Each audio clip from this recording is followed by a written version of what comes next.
Welcome to Fly on the Wall podcast. I'm your host, Chris Sonksen, CEO and founder of Church Boom. Here you get to sit in on a live coaching session as I coach pastors through the ministry challenges we all face. If you find this podcast helpful, please make sure to like, subscribe, and share. Hey, today we are talking with my buddy Brent, and we're talking about a great subject on how to transition leadership well. There's always leadership transition, especially when you're talking about senior leadership. How do you transition that well and in a healthy way? I think you're really going to love this conversation. I want to encourage you to check out churchboom.org and check out Church Boom University. Go to churchboom.org, check out Church Boom University. What is that? It's not a school, but it's an ongoing leadership training for you. I think it's $29 a month, and for that, man, you get books that are sent to you, you get exclusive webinars, you get master classes on how to grow your leadership, how to grow your giving in your church. There is just a ton in there. It's an ongoing learning platform for you. Leaders are learners. And so be a learner and check out churchboom.org and sign up for Church Boom University. You will absolutely love it. Hey, let's jump into today's conversation. Hey, let's jump into it, man. Love to serve you today. And what's on your mind? How can I help? Yeah, I was talking to Bo, and I know you've walked through this, Bo being one of the other pastors in Church Boom. And I recently, 3 years ago, transitioned into the senior pastorate role with my father-in-law and mother-in-law are the founders of this church. And just general questions on how do you transition well, you know, as a young pastor transitioning or taking over from a founder who, you know, took over the ministry, you know, started the ministry. How do you roll into that? Yeah. Well, I think a couple things. Is the pastor still at the church? Yes. Okay. And does he have a role in the church? Yeah, he's moved over into a global missions role. A lot of work with Pakistan, Philippines ministries and things we already had going, but basically trying to create more emphasis there, doing a lot of Zoom crusades, also physical crusades, Pakistan, Romania, things like that. Yeah, that's great. Well, anytime there's a transition going on, the number one word that always comes to my head when I'm helping people transition is the word honor. Mm-hmm. Making sure that the person that is exiting is honor and making sure that the person that's coming in is getting honor. Mm-hmm. I think that's an important part of it in making sure that things that are being said and things that are being done are honoring. It's very easy to not honor someone even when you're not saying something. Okay. So it could be as simple as, hey, what do you think? Pastor Brent, is he doing a good job? And let's say the former pastor's like, yeah. You know, it's like, well, you know, you just said a whole bunch. You know, you have to be really, really careful in the way that you honor. I think that's an important part of it. Mm-hmm. And then I think there has to be clarity of if the person's going to stay, there has to be extreme clarities of roles and responsibilities. Like, what is your role? What's your responsibility? What's your place? And I think that has to be really, really clear on roles and responsibilities. That's another part of it. But the biggest part is, Brent, is when the transition is dishonoring, mm-hmm. Speaking poorly. Mm-hmm. If people go to the pastor, the former pastor, and say, you know, when you were in charge, if he's not coming back and going, well, I'm not.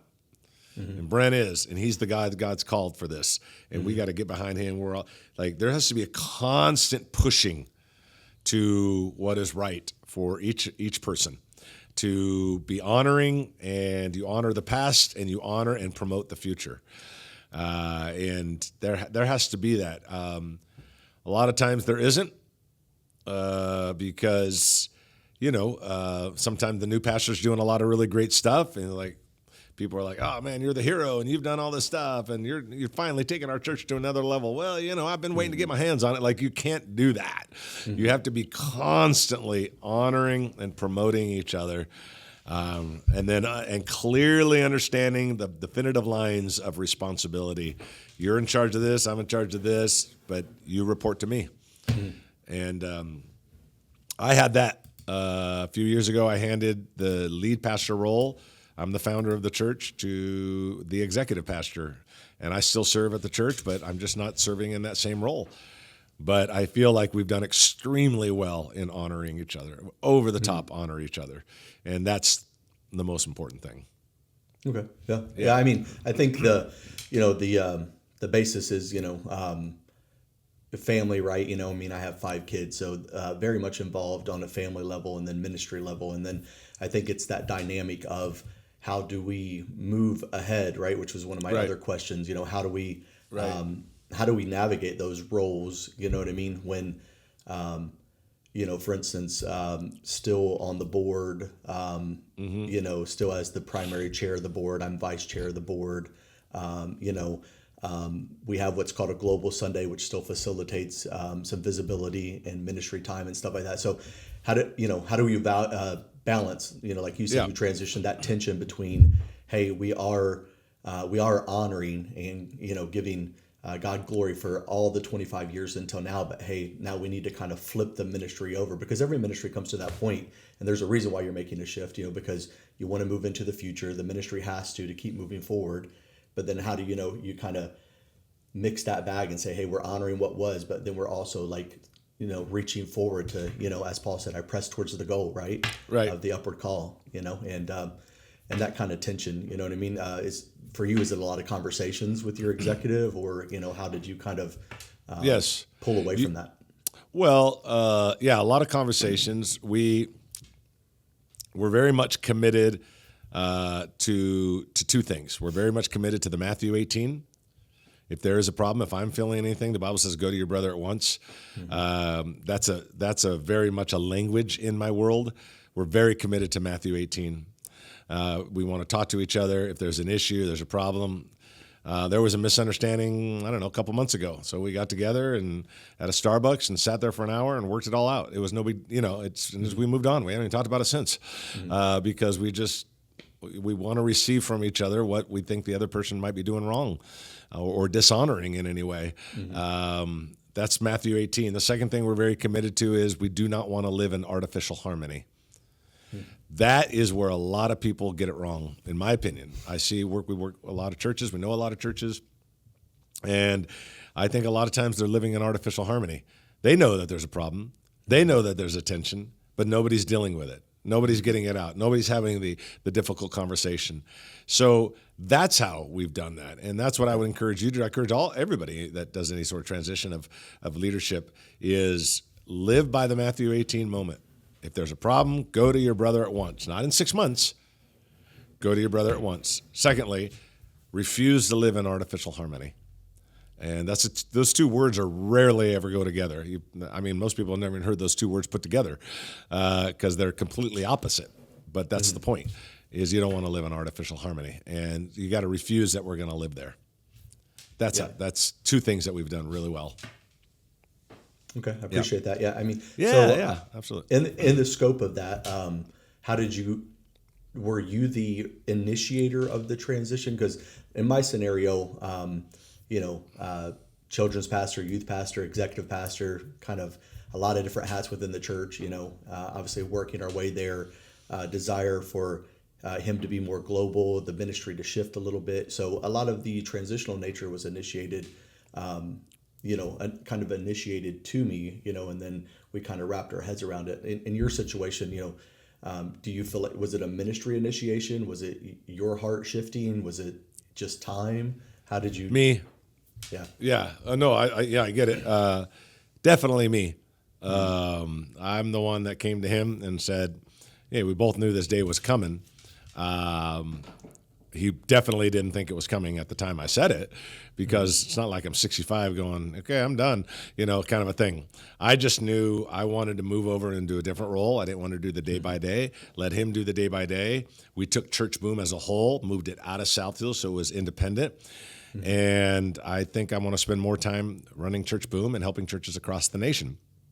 So he totally, did not expect it was going to be this early. Expected it. We all expected it. He just didn't expect it to be this early. Yeah. So in terms of that, you kind of setting those kind of parameters,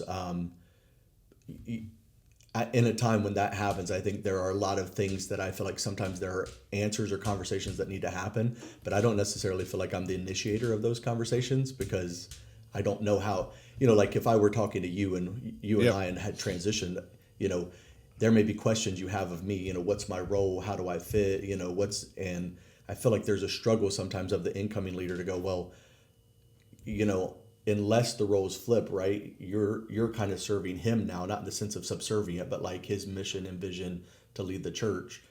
How do you as the leader that has transitioned in speak to the fulfillment or whatever brings fulfillment or ministry, because in your point, you're not done. You are still young. There's a lot of vitality. There's wisdom there.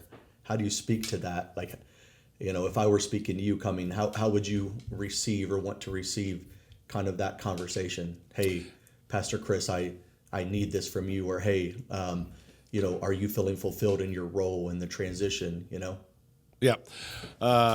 So you're talking about the one coming in saying, how do we keep that conversation and address things that are difficult? Is that what you're kind of saying? I would say sometimes I have trouble because my mind is so much on the church, right? So much on moving forward, so much on leading that I am being honoring. But sometimes I feel like there are conversations that need to be had, but I don't know, I don't know sometimes the language to speak to the to the fulfillment of my father-in-law or the founder of the church. Yep. So again, I think it comes back to the honoring. I don't know if there seems to be a difficulty for you guys sharing your heart, sharing maybe points of frustration, sharing points of points of frustration, points of concern. Mm-hmm. But there needs to be that place and that kind of relationship where you guys are sharing with each other. And whether that is, hey, you know what?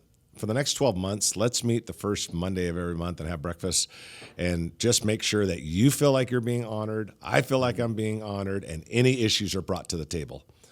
That may be a necessity. If I felt like, there was a little bit of tension, I would say, hey, you know what? For the next 6 months, for the next 9 months, for the next whatever amount of months, let's meet and have breakfast and just make sure that we're doing okay.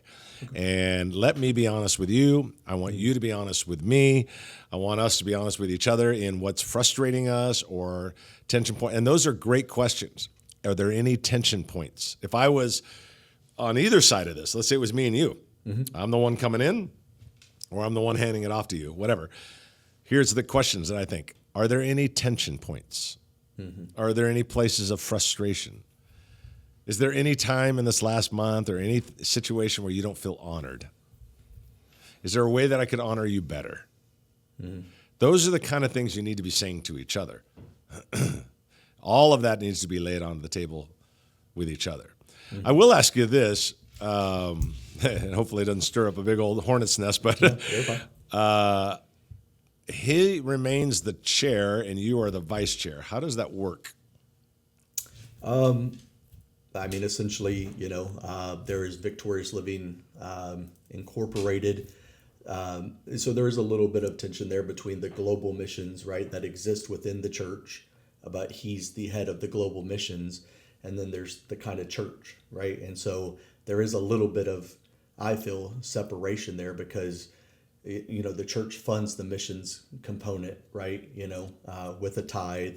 But then there's some additional, funding for either freeing slaves or crusade efforts and things like that come from within the church thing. But essentially, he chairs the elder board, and I'm the vice chair. So there have been some questions about that, just from the set man kind of leadership principle, and me being the chief elder of the church. If that's the direction the church is going, then I need to be the authority surrounded by the governance of the church. Right, so to speak. Right. Well, I'm not in the situation. I don't know all the details, but when you said that, I don't know, 7, 8 minutes ago, 10 minutes ago, I put a mark in my head thinking, well, that's interesting. I don't think I've ever seen that before. I'm not saying it can't work, but the chief visionary needs to be at the front. Mm-hmm. You're the chief visionary. If you're the lead pastor, you're the chief visionary. Yeah. And so just something to think about. Yeah, I mean, I think there's some of those, if I'm being honest, there are some of those moments, markers of how visible does, how visible does he need to be in the services. We have a global Sunday once a month. So, there are 12. Those are services that he speaks. He preaches those services.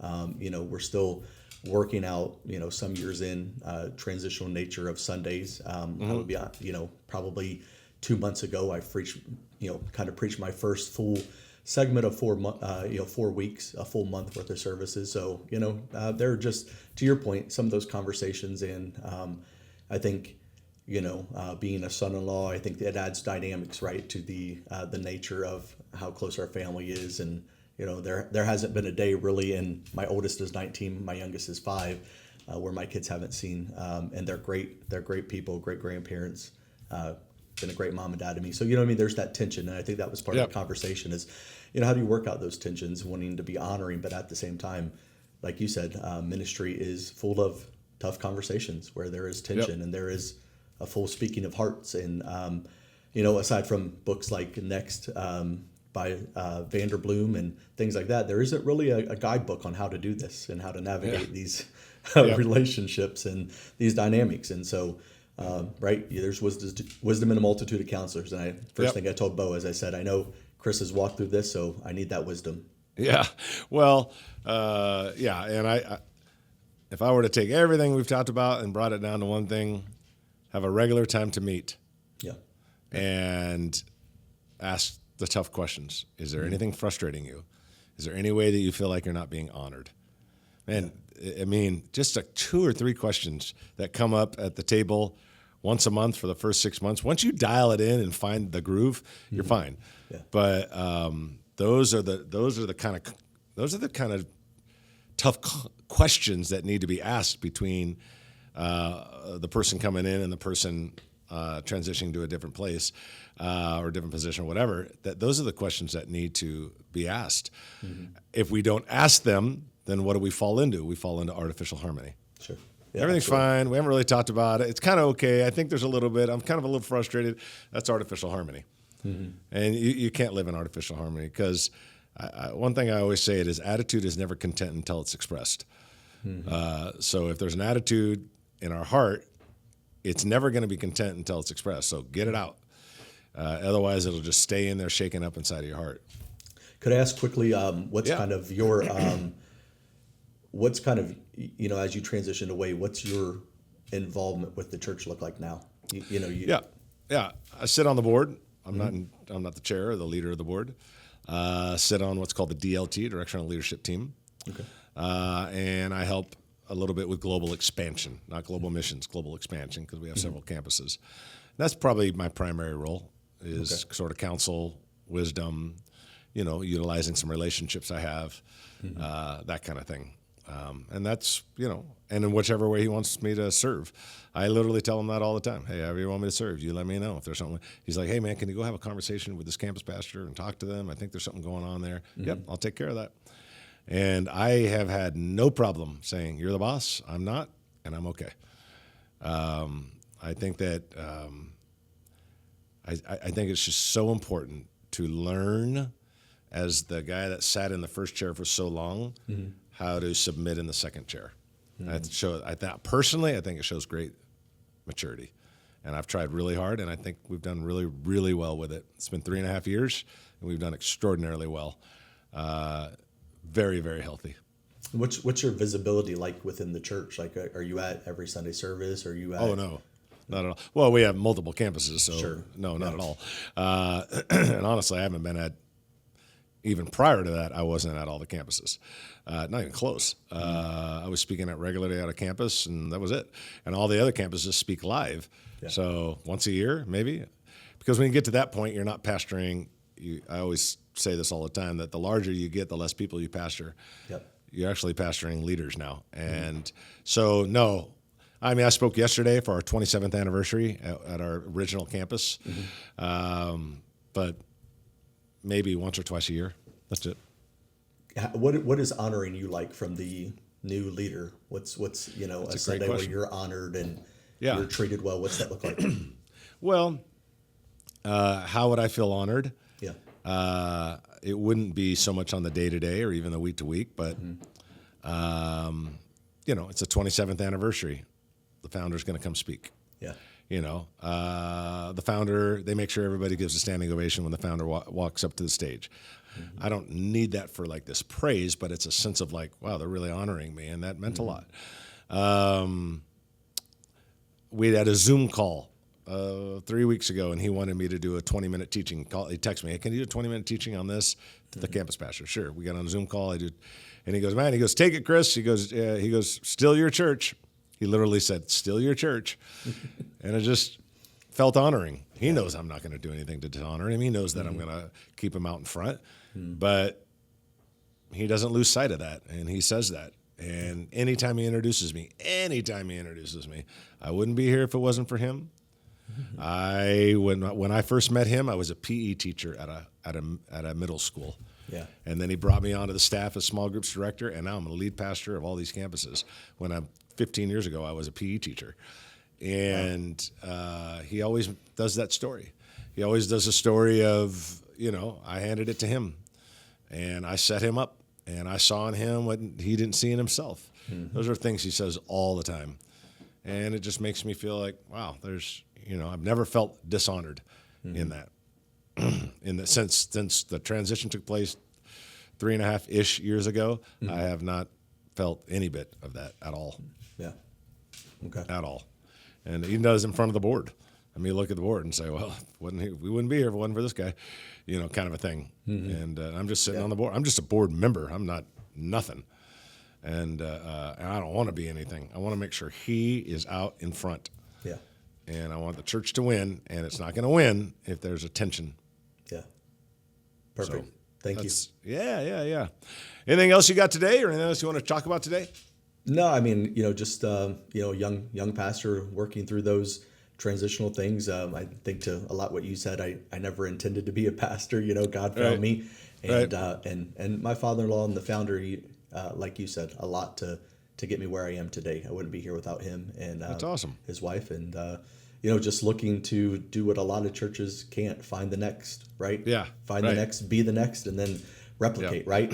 Yep. Search and find the next to keep this thing going and keep preaching the gospel for as many years as we can. So that's awesome. Well, man, if I can ever help you, thanks for being a part of the Church Boom Network. Thanks for just being a part of the Church Boom tribe. We love having you be a part of it. I hope you find value in it. And anything you ever need from us, that's what we're here for. We're a team, and we just want to help you win in any way you can. Yep. So, you guys are. Right. Thank you so much. All right. Thanks, man. Have a good day. You too. All right. Bye-bye. Man, I hope you really enjoyed today's conversation with my buddy Brent talking about transitioning leadership. It's a great conversation. Loved connecting with him today. But also want to remind you, before you check out, go to churchboom.org and check out our Church Boom University. Leaders are learners, and it's an ongoing leadership platform where you can continually learn and grow and develop masterclasses, books sent to you, just a ton of great resources that will constantly help you to grow in your leadership. We will see you next time on the Fly on the Wall podcast.